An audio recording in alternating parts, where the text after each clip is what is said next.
Hola, ¿cómo están? Bienvenidos. Esta es una edición especial en cuarentena de Eduardo Ledesma Pregunta, también en una locación distinta.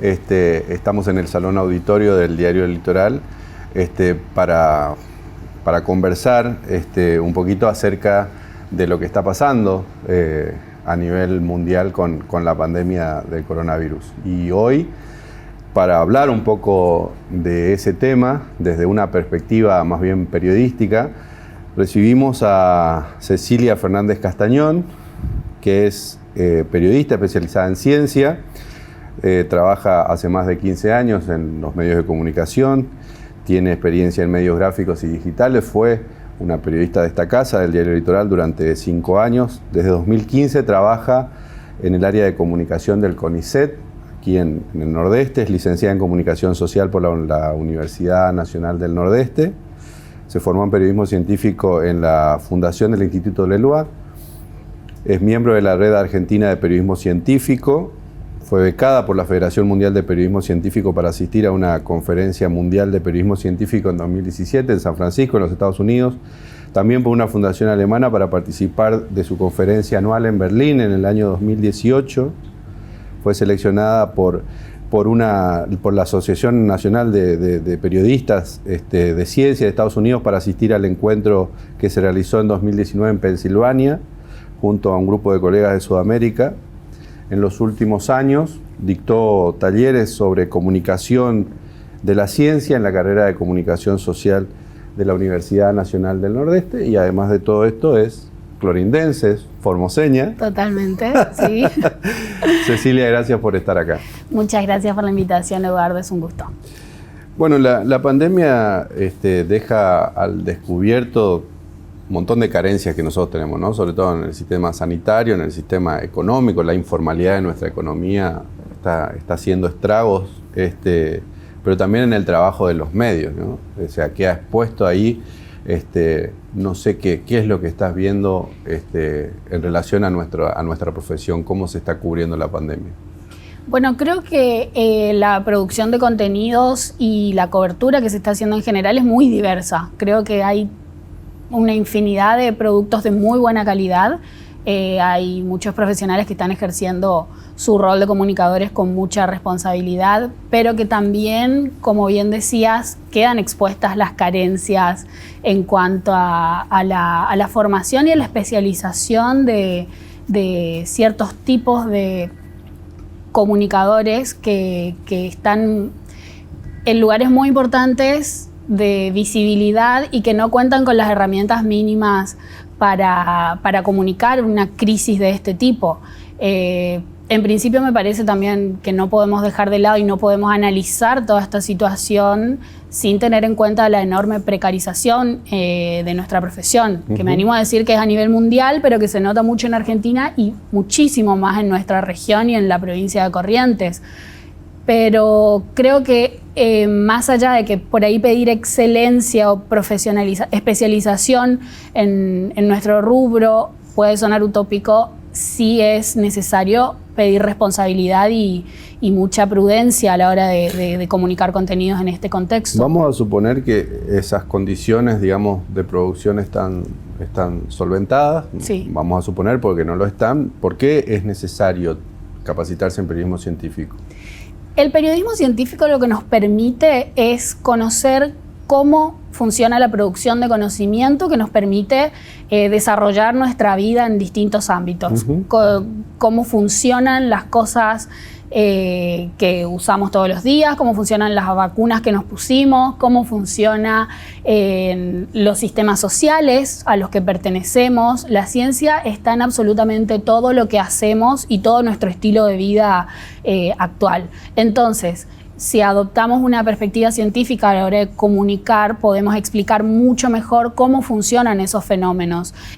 Tomando una analogía, por ejemplo, del periodismo deportivo, es imposible que yo pueda sentarme a explicar un partido de fútbol o de básquet si no conozco las reglas de ese deporte, si no conozco el contexto en el que se desarrollan los torneos. O sea, el periodismo científico nos permite tener todo ese detrás de escena que en contextos como este, como el de una pandemia causada por un virus desconocido, es fundamental. Y ahí que nombraste varias veces la palabra contexto, ¿no? Y para la ciencia también el contexto de producción es muy importante. Y si nosotros tomamos ese contexto de producción, no solamente científico, sino social, político, económico, si no perdemos de vista que estamos dentro de un contexto, también tenemos una cantidad de información ahí que generalmente pasa de largo porque naturalizamos un montón de cosas. Me parece en el tratamiento a diario de la información. Sí, sin duda. Creo que es necesario que sepamos discernir también de todo el contenido que se produce, qué es lo que está hecho con una perspectiva adecuada y qué es lo que no nos va a aportar nada. Es muy necesario que como consumidores también afinemos nuestro criterio a la hora de consumir noticias, ¿no? Hiciste un paneo general, pero te voy a pedir un paneo un poco más local. ¿Cómo estás viendo la cobertura local, regional, digamos, porque vos estás mirando también las dos provincias, ¿no? Un poco más, la región entera. ¿Cómo ves? ¿Cómo estamos? Lo mismo, creo que hay una diversidad muy grande, pero hay un tema que puntualmente me preocupa mucho a nivel regional, pero que no nos pasa solo en el NEA. Creo que está pasando en muchas provincias y en sociedades más chicas, que es el tema del cuidado de la identidad de los pacientes que contraen COVID, la estigmatización que se da en ese contexto y la amplificación que a veces los medios hacen de ese proceso tan negativo que está pasando. Pero no nos pasa, me parece, solo con este tema. Es algo que pasó muchas veces en nuestra... Pero espera, ¿por qué científicamente está desaconsejado decir quién tiene la enfermedad? Porque eso justamente induce a una estigmatización y a una especie de condena social de esa persona que lo afecta en el desenvolvimiento de un montón de otras actividades.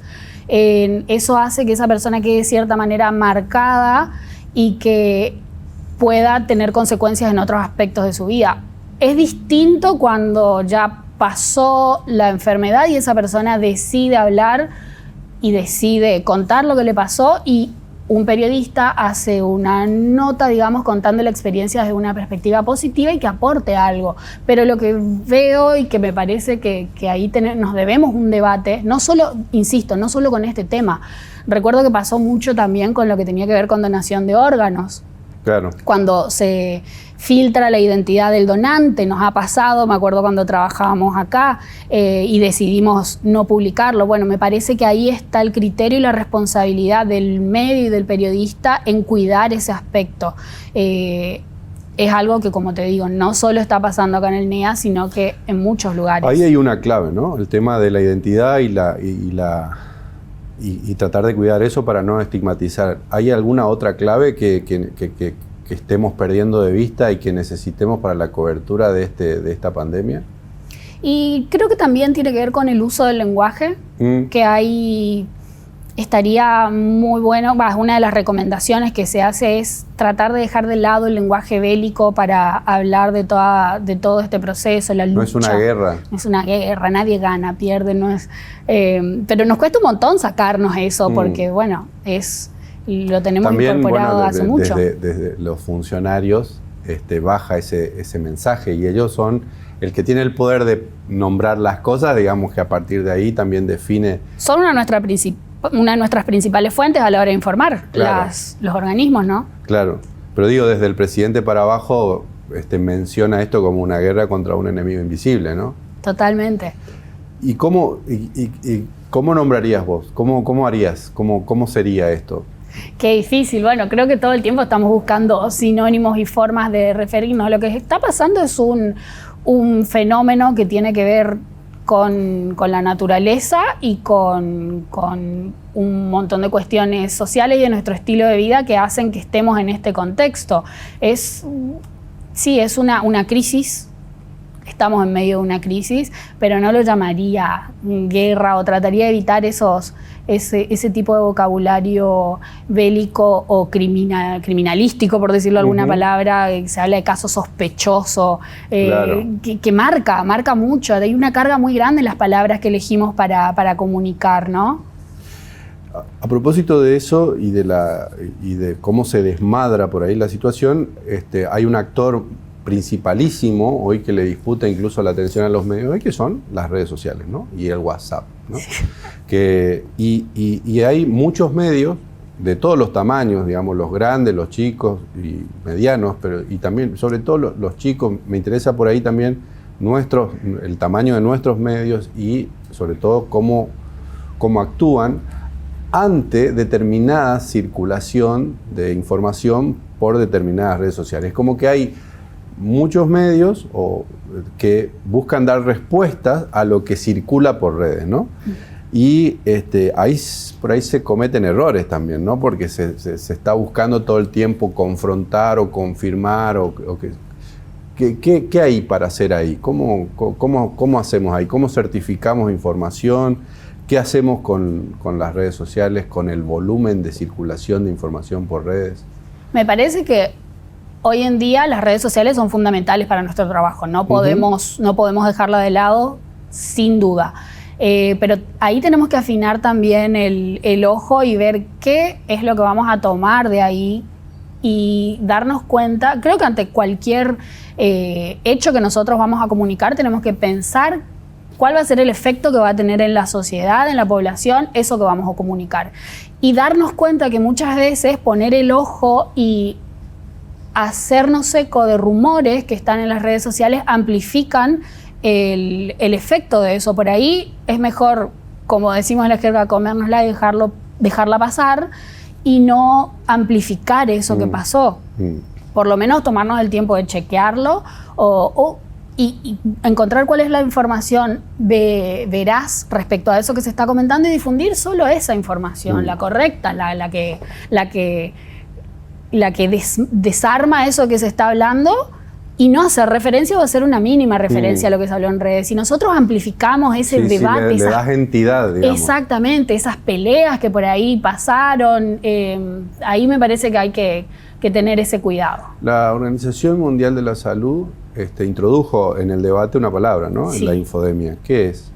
La infodemia es esa exageración de información, esa cantidad inabarcable de contenido que se está generando referido a la pandemia, que genera que sea muy difícil discernir qué es lo verdadero de lo falso y qué es lo que está realmente pasando y qué es lo que no. Creo que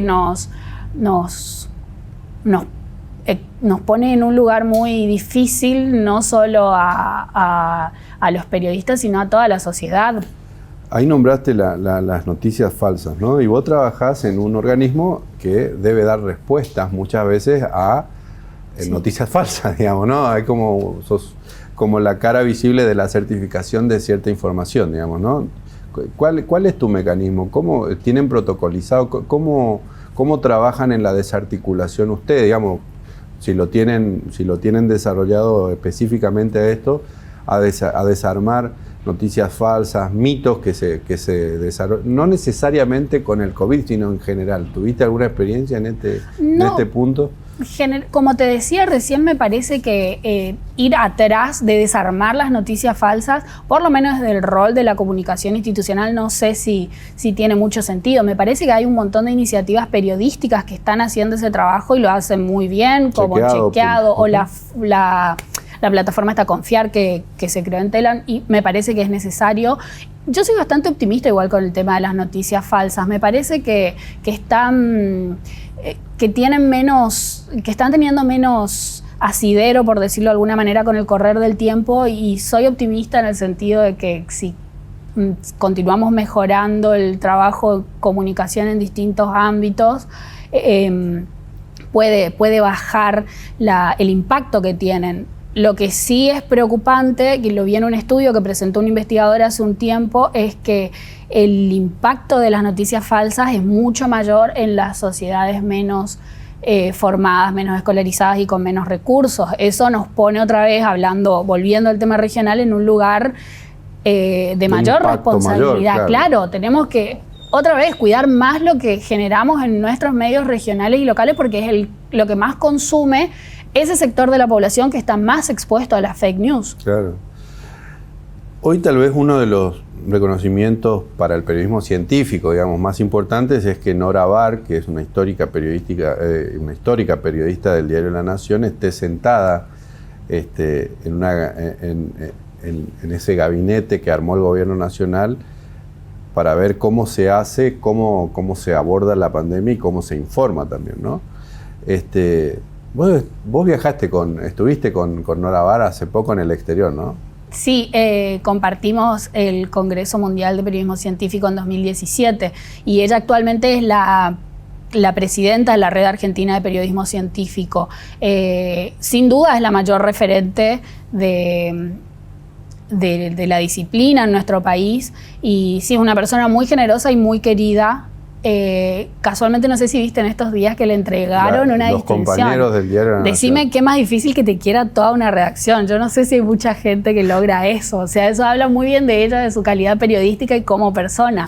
Y el hecho de que sí, que la hayan convocado a esa conferencia que se hace todas las mañanas y que está muy buena destacar la calidad de todos los expositores que van todos los días. Creo que ese formato que logró el Ministerio de Salud de la Nación es genial y es hasta envidiado y reconocido por colegas de otros países, diciendo es que está muy bueno, está el formato, los datos, las recomendaciones oficiales y las recomendaciones de un experto de alguna materia y que en ese ámbito hayan incluido al periodismo científico y dar importancia a la comunicación en el marco de la pandemia, creo que es un reconocimiento sí muy, muy valioso.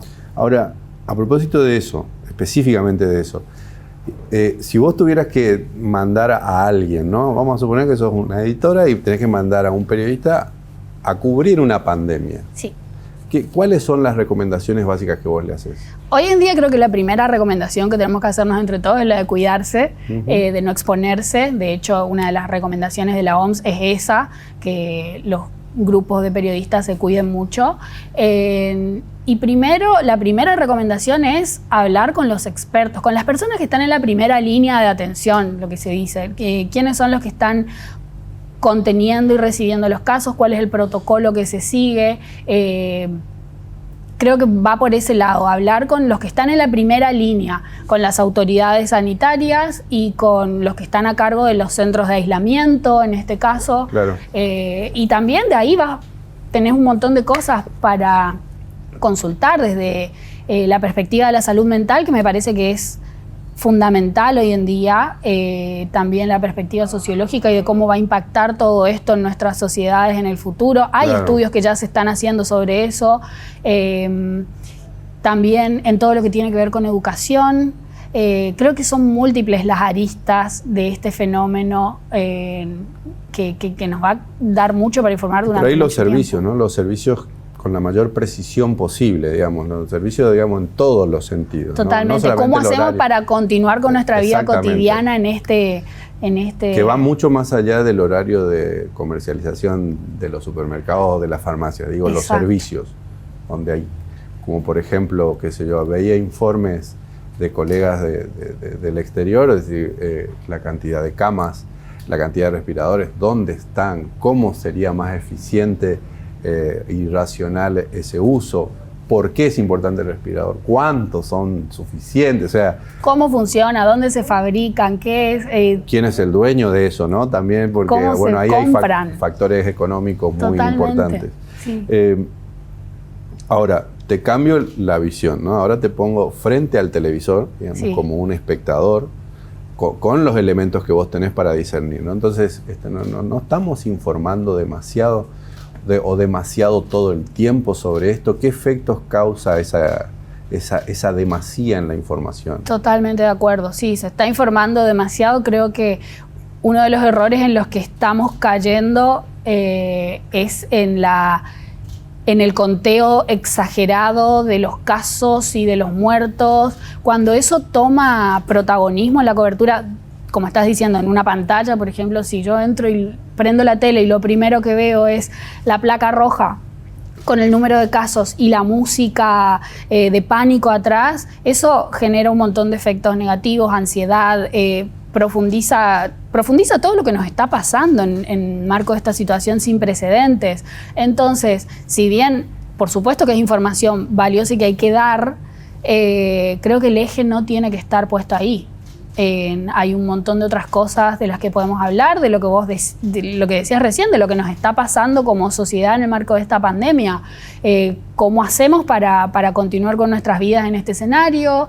Hay un montón de expertos a los cuales consultar de distintas aristas de este fenómeno, pero creo que sí, que hay que correr un poco el eje de ahí, del conteo del dato duro, sin contextualizar, conteo de muertos, y eso creo que es lo que no nos aporta nada en este escenario. Si bien nosotros como periodistas debemos revisar cotidianamente nuestras prácticas, digamos, es un deber ser, ¿no?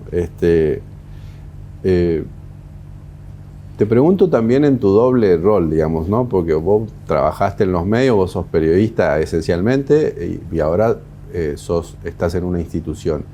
Entonces, nosotros debemos revisar nuestras prácticas, pero por ahí yo observo, no sé, y te pregunto, es que también las instituciones por ahí deberían revisar y los funcionarios que son hoy, es la autoridad para tratar la pandemia, por ahí no está a la altura y me parece que ahí también hay un asunto. ¿Cómo estás viendo vos? Sin duda creo que sí, que es necesario revisar las prácticas desde los organismos gubernamentales. Me parece que sí, que varios de los errores que se cometieron en el marco de este conflicto Chaco Corrientes que surgió por el tema de los médicos y que de dónde viene el virus, tiene que ver con eso, con errores estratégicos de comunicación en el marco de una crisis. Por eso también creo que es fundamental. ¿Solo eso? ¿Cómo qué?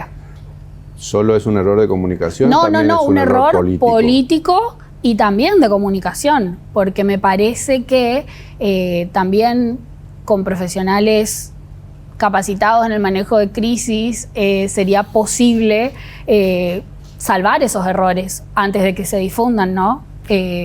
Por eso está bueno que los equipos estén capacitados y que sobre todo los funcionarios le presten importancia al conocimiento que tienen sus equipos. ¿Vos creés que los funcionarios se paran por encima de sus equipos técnicos específicos y por ahí es por donde se fuga el error? Muchas veces sí. A veces no se le da la importancia al conocimiento que tiene. No solamente estamos hablando de comunicación, en muchos otros temas. En eso me parece muy valioso lo que está pasando a nivel nacional con el gabinete experto que tiene el presidente. La horizontalización de la decisión en función de evidencia, digamos, más cuando lo miramos desde afuera y en el contexto internacional y lo que está pasando en otros países, sin ir más lejos, Brasil o Estados Unidos o en el Reino Unido, donde siguen habiendo negacionistas de que esto sea realmente una pandemia o negacionistas del conocimiento científico. Por eso me parece sumamente valioso y creo que estamos en una situación privilegiada, por decirlo de alguna manera. Bueno, y ahí también hay un momento clave para... ¿Qué crees vos que puede pasar si nosotros atendemos al conocimiento científico, digamos, y al conocimiento, digamos, informado por lo menos de los funcionarios? ¿En qué nivel vos crees que eso puede, si se baja, si se comunica adecuadamente a la población, reeducar las conductas de la gente? Porque me parece que la gente también lo que está haciendo en muchos casos es, de alguna manera, cómo puede, es copiar lo que está viendo desde arriba. Es decir, vos escuchás funcionarios muy importantes de los distintos gobiernos que plantean el asunto de esto como una guerra, que plantean el asunto de Chaco Corrientes como una disputa casi separatista. Que hablan del bicho. Que hablan del bicho, que hablan de que el otro, siempre el otro tiene la culpa. Es decir, todas estas cuestiones aparecen desde la gente que debería dar el ejemplo. Entonces, ¿qué crees vos que hay que hacer ahí? ¿Cómo encauzar por lo menos para tener conciencia del daño que se puede estar cometiendo, ¿no? Al aparecer ante los medios, vos funcionario público, y que se te escapen esas cosas? Creo que es necesaria una capacitación y el correcto asesoramiento. A ver, como funcionarios deberían poder pedir ayuda y a los expertos, a quienes saben, a los epidemiólogos. Repito, como estamos viendo que pasa en otros niveles del gobierno, pedir ayuda a los epidemiólogos, asesorarse bien y cuidar que el mensaje que están difundiendo lleve tranquilidad y contención a la audiencia y a la población. No hacer crecer otra vez el miedo y el pánico que genera una situación desconocida como la que estamos viviendo. Me parece que es muy necesario eso, tomarlo serio. Así como estábamos hablando de nuestro rol de periodistas, también en el ámbito gubernamental es necesario eso, bajar un poco los decibeles en ese aspecto. ¿Y qué te genera a vos? Esta es una pregunta personal, no es profesional. ¿Qué te genera a vos cuando se toma una decisión, por ejemplo, de aislar un barrio con montículos de tierra? Me generó mucha... en principio me indignó bastante, me parece que justamente caímos en eso que hablábamos, de la estigmatización tremenda de un grupo, de un sector, de una familia. Fue parecido a lo que pasó en el Chaco cuando llegó el primer caso. O sea, eso que pasó, que empezó desde el gobierno y que continuó a través de los medios, ha generado marcas en esas familias, en esos grupos sociales que van a llevar, que no sé si se sacan, que no sé. Y sí, genera un poco de preocupación y de indignación, digamos, cuando vemos esas cosas. ¿Dónde recomendás, si te pidiera, nosotros siempre pedimos lecturas, ¿no? En este programa pedimos que nos conviden con algo. Sí. En tu caso es una lectura más utilitaria porque estamos hablando del tema, ¿no? ¿Dónde ir a buscar? ¿Dónde hay algún instructivo? ¿Dónde hay algo donde se pueda leer relacionado con este tema, ¿no? Con la capacitación, con el periodismo científico? Particularmente respecto a la pandemia, hay una guía que publicó la OMS que está disponible en el sitio web. Después te paso el enlace, que es muy completa y es corta. Tiene 20 páginas, pero tiene todas las recomendaciones necesarias para ejercer el trabajo periodístico en el marco de esta pandemia con responsabilidad. También hay otra guía que tiene aportes de la Cruz Roja y otros organismos específicamente sobre el tema de estigmatización, de entender qué es la estigmatización, por qué hace mal y por qué tenemos que tratar de evitarla. Y bueno, y estamos en la era de los webinars, ahora que está. Todo es webinar, que eso abre una posibilidad de capacitaciones enorme que está bueno, y hay muchos cursos. Hay uno del Centro Nike que se habilitó en estos días, que también se puede buscar ahí y está disponible sin costo para los periodistas. Y eso, mi recomendación sería esa, explorar todas las opciones que hay ahora de seminarios sobre COVID y sobre ejercicio responsable del periodismo en tiempos de pandemia. Hay un montón. Gracias, Ceci. Gracias, Eduardo.